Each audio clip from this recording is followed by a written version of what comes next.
and welcome to the Lorraine Pugh Designs podcast. My name is Lorraine and I design, knit and crochet shawls. I'm inspired by hand-dyed yarns, but also the natural world around me here on this beautiful island in the Mediterranean Sea called Cyprus. I live here with my husband AJ and our 3-year-old son Kobe, but you can hear more about that in my vlog series where I talk about unrelated things.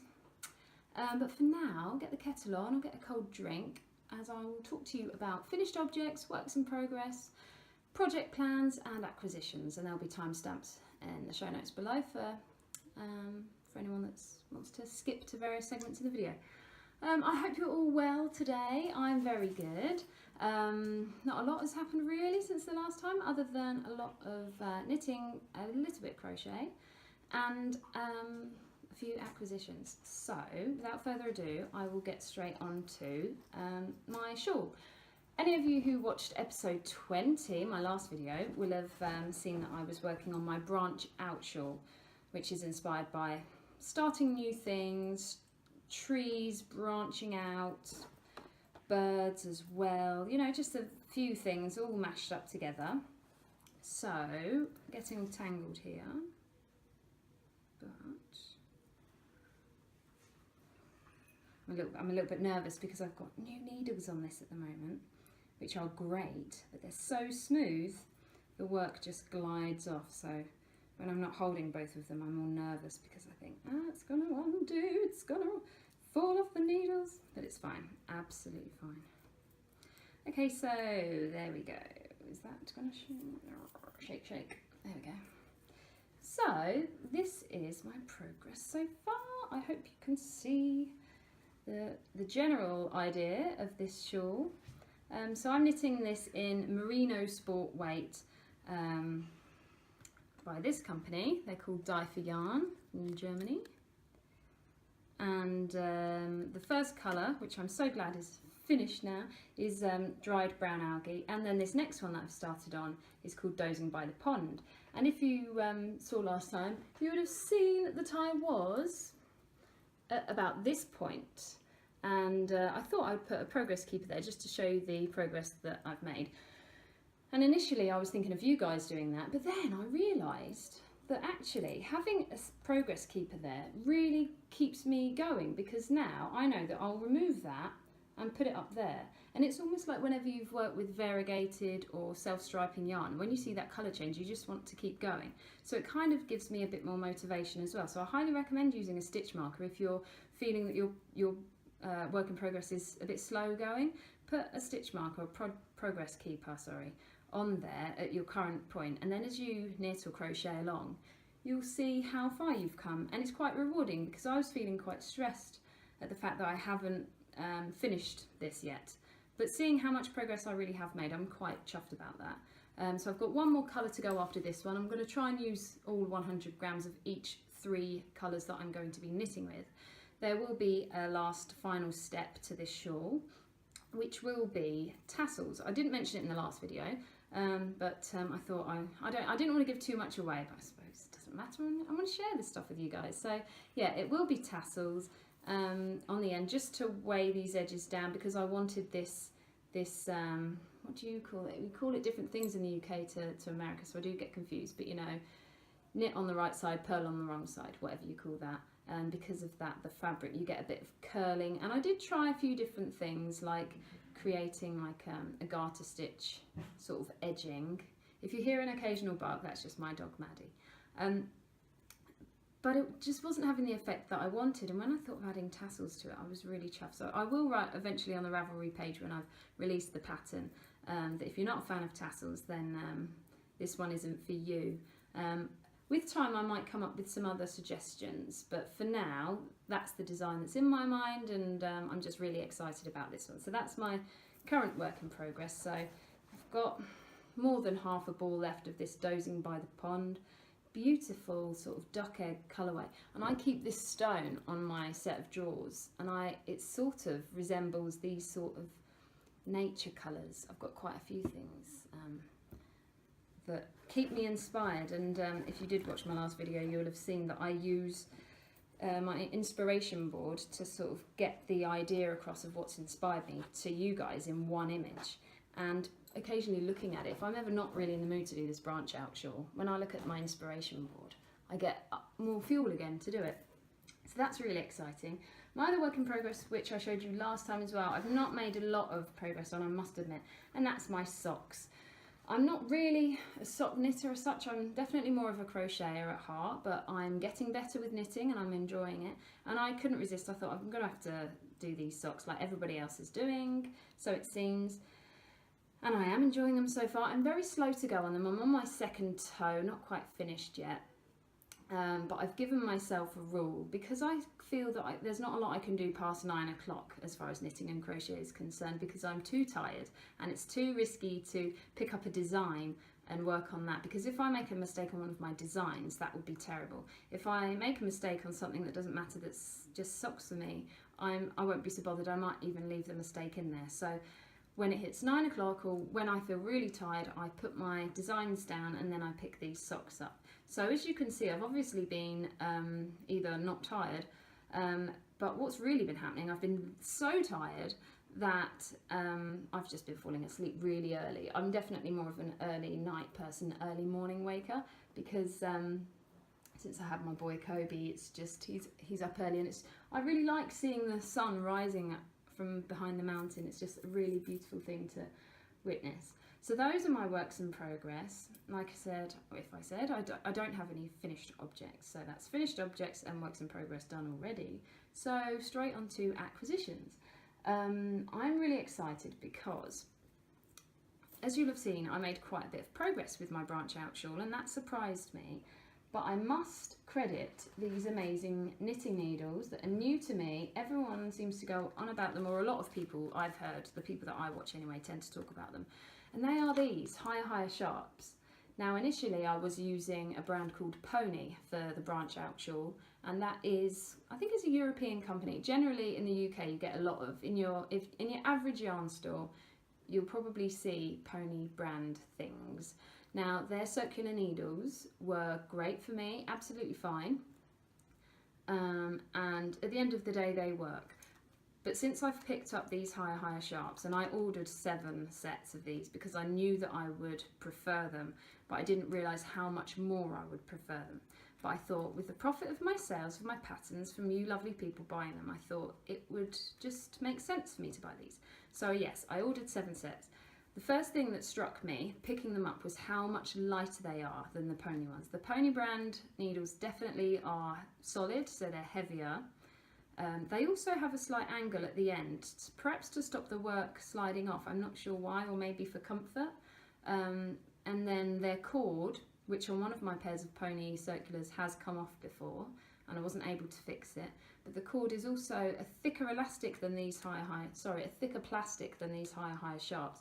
And it definitely tended to stay in the memory of the plastic, if you like, so holding them up they would still be all coily. Obviously when I'd start the work it wouldn't be too much of an issue, and especially as the work grew it was okay. But with these Higher Sharps, their cord is just really good, really flexible, doesn't get in the way at all, so they're really good. Also, some people have asked me if I had an issue with the sharpness, because some people find that they use the pads of their fingers, perhaps with sock knitting as well. So when they're knitting, they might use their pad of their finger to push the needle out. I don't do that as a habit when I'm knitting, personally. I am what people call a flicker when I knit. I wanted to be a flicker, and it took a lot of practice, but I finally cracked it, and I feel so much more comfortable knitting now than I ever have before. And for me, being a flicker was actually a little bit difficult, because being a crocheter, I want to hold the yarn in my left hand because I'm right-handed with crochet. But I put the time and energy in, and I'm glad that I did. So anyway, the issue with the pads of my fingers, a couple of times I did go to use the pad of my finger, but when I felt the sharpness of the needles, I didn't bother. I did use my nail once, but the other time when I went to do it, I thought, you know what, the only reason I'm doing this is because the yarn's catching and I'm having to try and use my fingers to manipulate the yarn. But I realised because these are so sharp, I was able to really get in where I needed, and in fact use the needle more. So I'm definitely using the needles more, I suppose, as tools rather than having to get my fingers involved. So I highly recommend these. They are amazing. I got these on amazon.co.uk. I can't remember the exact shop, but it was, because I'm not very familiar with Amazon, so I don't know what the shop was called, but it was called, under the blue word said higher, higher, all one word. So I'm pretty sure it was them themselves. I really don't know how Amazon works, because I order online with Ravelry and Etsy. Everything else I'm not too keen on doing it. I find it a bit daunting. Anyway, so those are the needles. Second little quick thing that I will mention, I've bought a few bags which I'll show you recently. They're amazing, but I decided that I wanted an oceans pouch for each bag, because I was finding if I was going to a crochet club or if I just was going out spur of the moment thing, I couldn't just grab one of my bags. I was always end up looking for an ocean pouch, looking for a pair of scissors and the darning needles, and I thought it's really time that if I'm going to have organise myself, which is what I've been trying to do if you've been watching, and also explains all these calendars behind me, just to have a little notions pouch in each bag so I can grab it is great. And I thought scissors, embroidery scissors can be quite expensive, so I've bought 3 pairs of you know, what are they called, nail clippers, because these work really well to cut yarn. So if you're trying to watch the pennies or whatever, I highly recommend these. And also, a lot of people I know live over here. We travel back and forth to our home countries to see family and whatnot. And these are allowed on aeroplanes. At the time of recording anyway, as far as I know, they're allowed on aeroplanes. So that's another bonus. So you're able to cut your yarn if you haven't got any of those other things, because most people have nail clippers, I believe.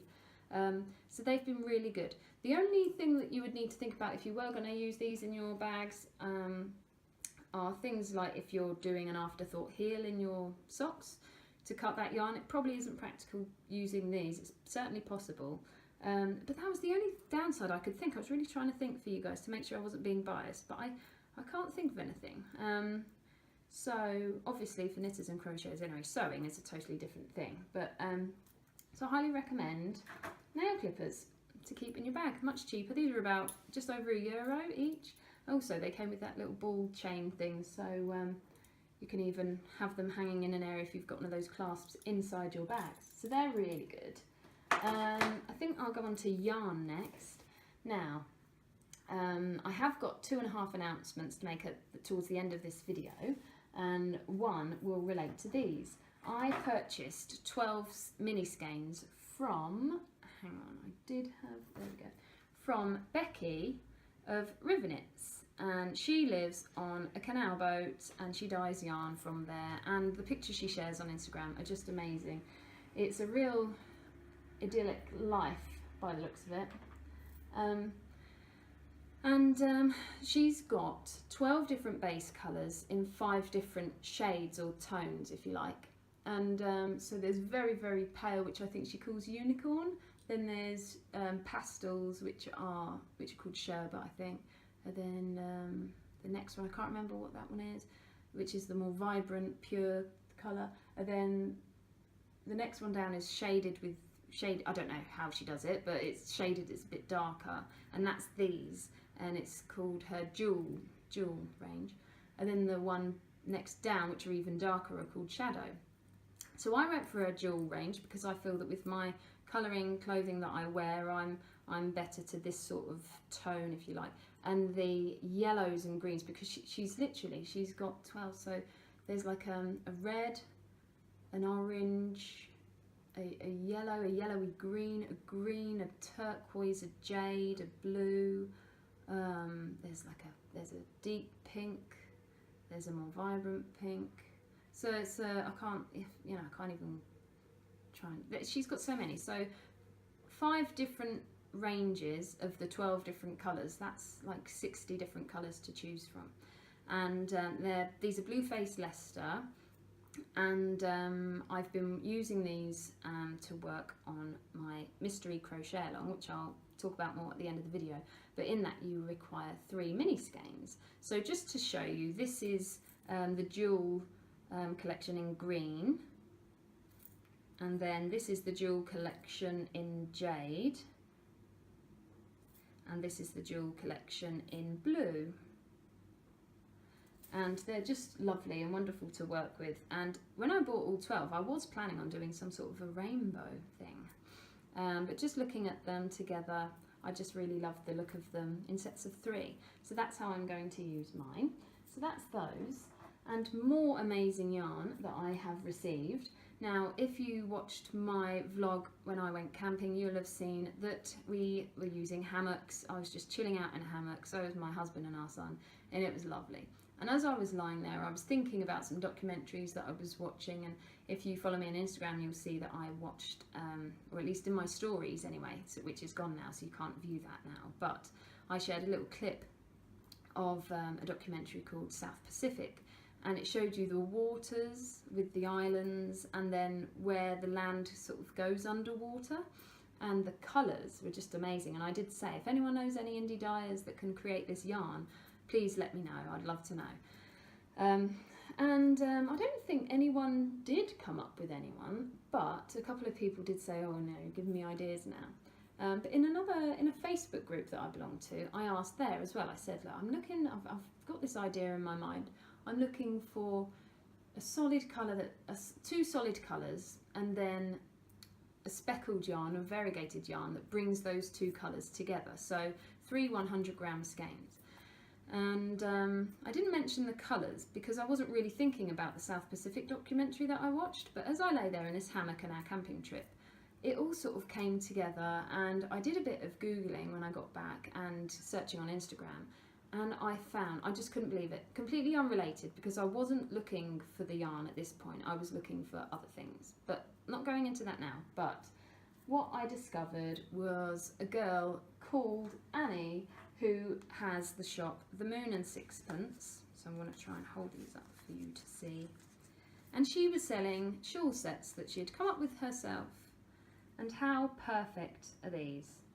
They're just amazing. So when I saw these on Instagram, I sent her a message and I said, please tell me that you can repeat this colourway.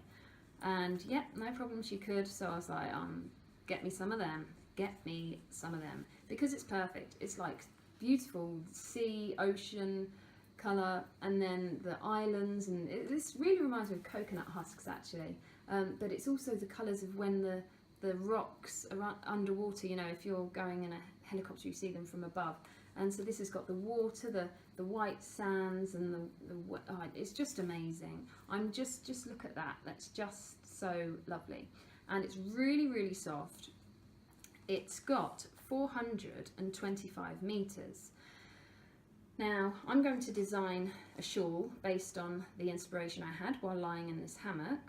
I've actually made it already. I did a little sneak peek in one of my pictures, but I didn't actually mention it, so you could even look back if you wanted and see it in different colours. Not the whole thing, just me as I was working on it. But what was I going to say? I will design it so that you use only 400 meters of each maximum, because I know that a lot of skeins are only 400. So I'll design it in that way. But it also means that I'll have some leftovers to add to a scrappy project that I would like to do at some stage in the future. So those are my beautiful yarns. Again, I just want to say again, these are by Annie, and she has The Moon and Sixpence. I just love her logo. And she's on Etsy. She's also on Instagram as The Sixpence Moon.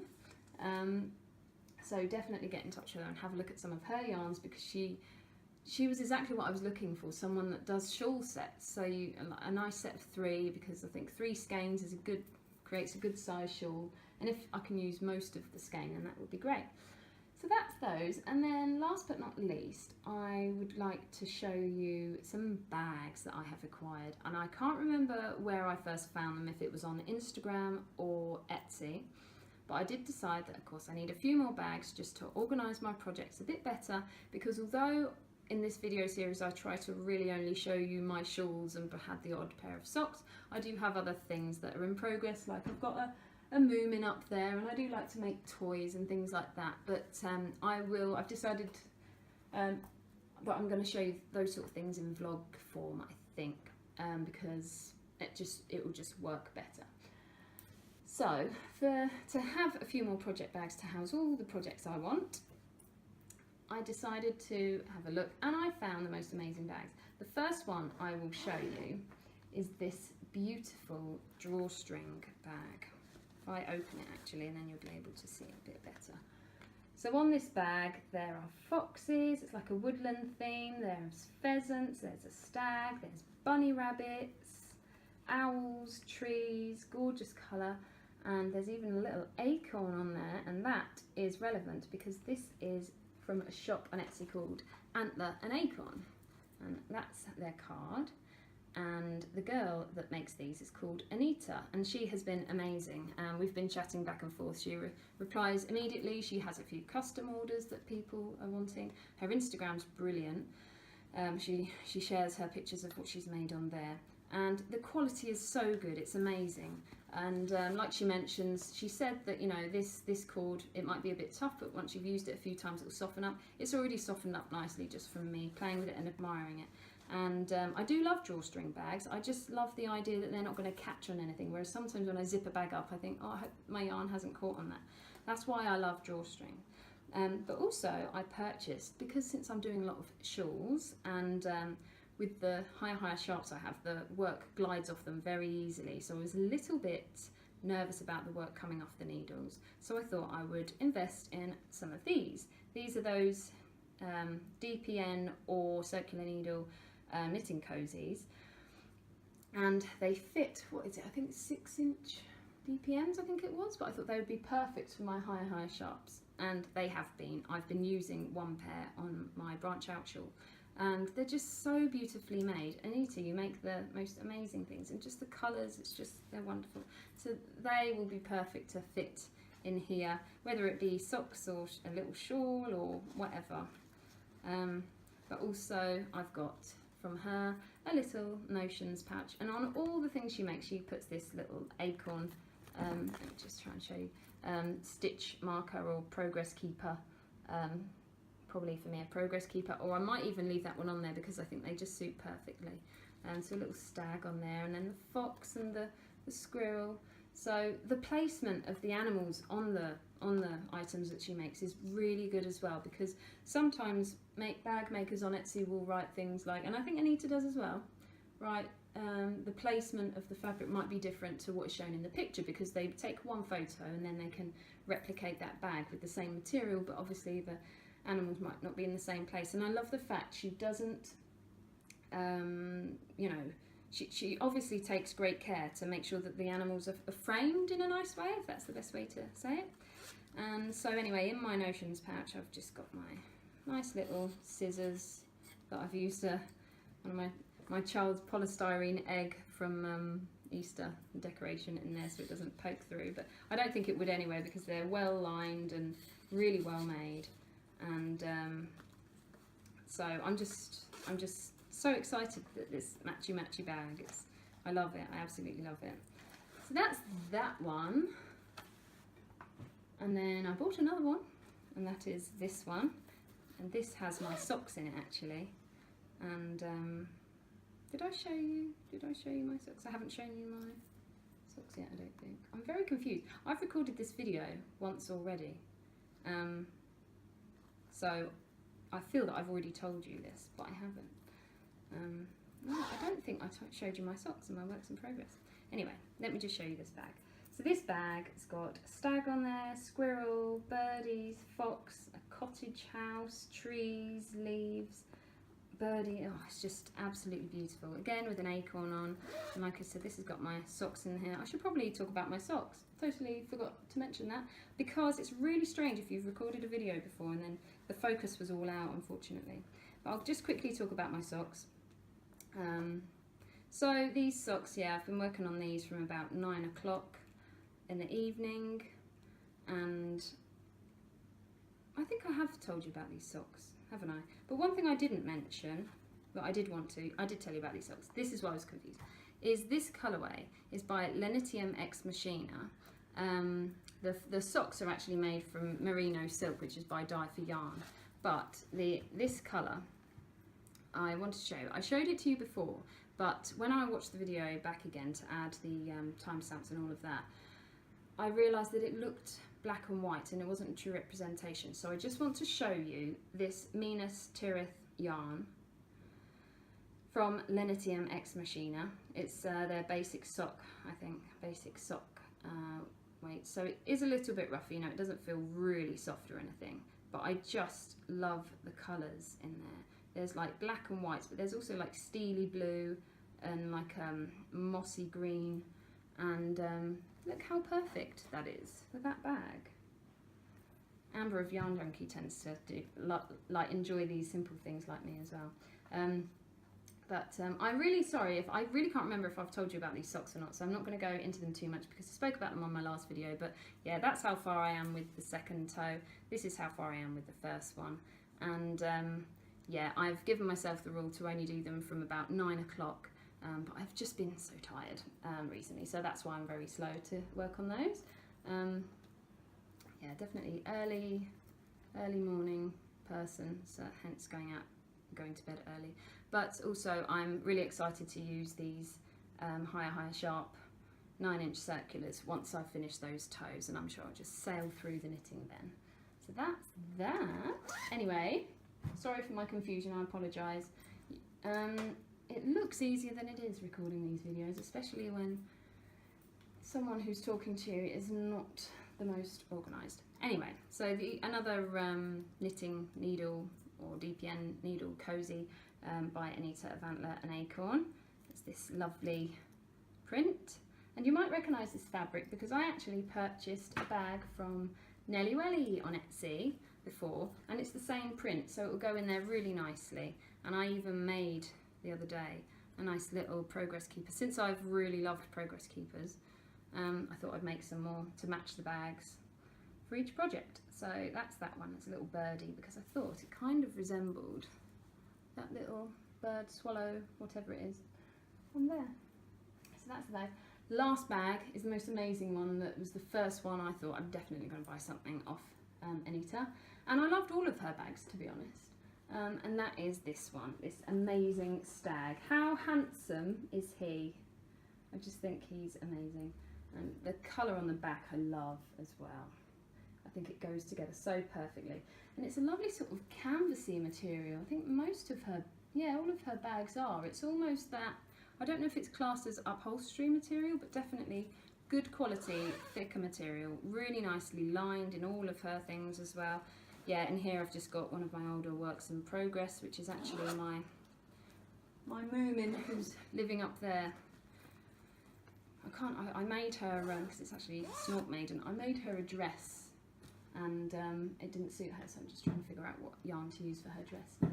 So those are my acquisitions, and my 2.5 announcements will be this giveaway, which I'm not going to show you because I showed you last time. Bag full of goodies. The giveaway is still running. I think it closes, it's on Instagram, my Instagram.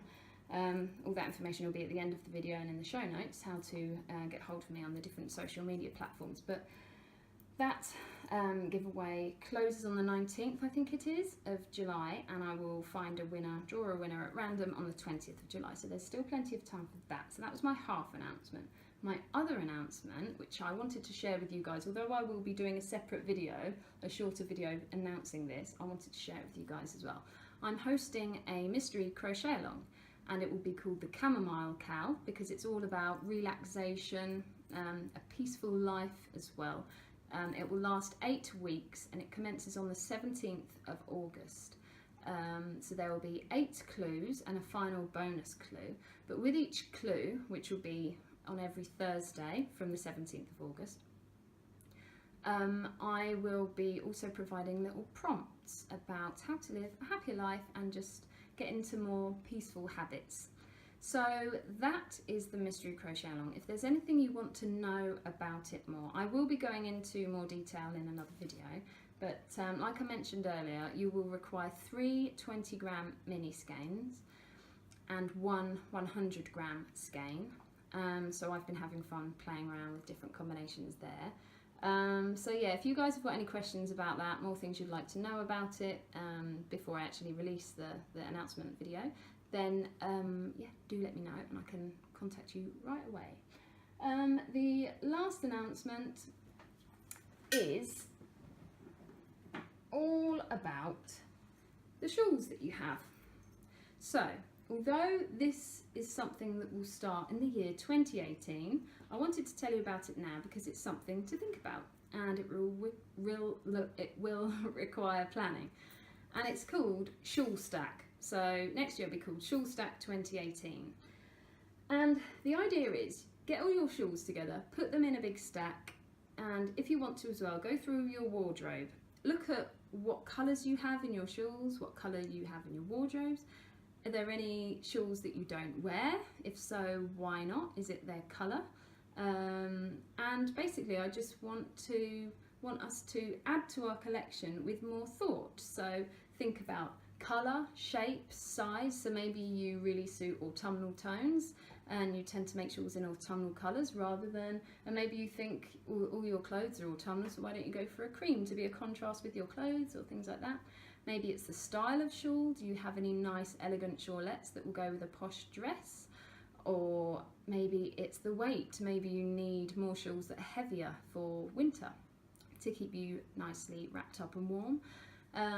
Shape, maybe you tend to only stick to one kind of shape and you want to branch out and do a different shape. Then fibre as well. I've noticed it seems to be really popular at the moment, people using lace weight mohair with fingering weight yarn. So I thought that's something that I would like to add to my collection. So this is my shawl stack. It doesn't include the moth bite shawl there or my current works in progress, but just looking at it makes me really excited, also very proud. I love how the beaded one there stood out when I looked at it. Some of them I just absolutely love. Well, I love them all, but the ones I love the most as well have been made by other people, so that is included in your shawl stack. I think the rule is as long as they're handmade by either you or somebody else, then they count as being in your shawl stack. I will provide, or I will open up a new thread in the Ravelry group for this podcast, and yeah, I'll just add to it gradually and just think of new ideas, things to add to it that we can think about so the next time we want to cast on or start crocheting a shawl, to take a picture of our shawl stack and just add to it with thought so it becomes more colourful and add to the variety. So I think knitting and crocheting, we're always learning. It's always good to try new things. So it'll encourage us to put a bit more thought behind it and to perhaps, and even the other way around, like if there is a shawl that you love but you don't tend to wear it for whatever reason, maybe you haven't got the clothes that match, maybe you could pop in a charity shop or around the shops if you can and get the clothes that will match it, so then you get more wear out of your shawls, because for me that's the idea of Shawl Stack. Shawl Stack 2018 will be about wearing as many of your shawls as you can, and if there are, and it's just about finding the reasons why we don't perhaps wear them, because I am guilty of that. So anyway, I think that's about it for today. I am sweating like anything. Like I said, I recorded this earlier and I'd cooled the apartment down and I've just went to edit the video and it was all blurry. Never mind, just click record again, but it means that it's really, really hot here now. It's like midday. And I think I'm going to treat myself and go down to the pub and watch my dad play his guitar, because he'll be down there in an hour or so. So thank you for joining me, everyone. I hope you've had a lovely time since I saw you last. A few of you I chat to anyway online. But yeah, I'm not sure when I will speak to you next, but I will get on with doing a little video for the mystery crochet along if you want to take part in that. I'm very excited about it. It's a huge deal for me. It's the first mystery crochet along I've done. I even hid the shawl from my mum. I wasn't taking it to Crochet Club in case of any of the members that go there want to take part, and so when I showed her, she said it was very nice. So that's really good. But yeah, like I said, the only thing with mystery crochet alongs, sometimes people want to know what they're getting themselves into. So if there are any questions you have, please just go ahead and ask me, and I'll be more than happy to answer you in a private message. I think what I'll do as well with the mystery crochet along, as far as the Ravelry group is concerned, and as far as Instagram is concerned, I will have a thread in the Ravelry group for the mystery crochet along, which is spoiler alert, and that will be where people can post the pictures of their when they've crocheted up clue number 1 or clue number 2 or what have you, and also on Instagram, I think what I might do, I might create some images which will be a text image that will say, you know, because I'll call it the chamomile cowl because it's based on the calming effects of chamomile and just the whole idea, the whole concept of that. I just got a whiff of this tea and it's amazing and it just totally threw me. It's called Rose Lemonade. Anyway, I'm supposed to be wrapping this video up now, aren't I? But just a few thoughts about this mystery crochet along. Yeah, so I might create an image and it will be available for you guys. You can copy it if you like via Instagram or Ravelry. So it might say like clue number 1, scroll to see the picture, because it'll be a spoiler alert, because there's nothing worse than people sharing pictures when they've just done it on the first day of receiving a clue and they've not taken other people into consideration that don't want to see necessarily. So I might do that. I thought that would be a good idea as well. So anyway, I won't keep you guys too much longer. Hopefully I shared everything with you. Again, I'm sorry about the confusion with the socks. Did I show them to you or didn't I? I'll find out momentarily. But for now anyway, hopefully I'll never have to re-record a video again, but there we go, things happen. Take care everyone, and I will speak to you soon. Have a lovely day. Bye!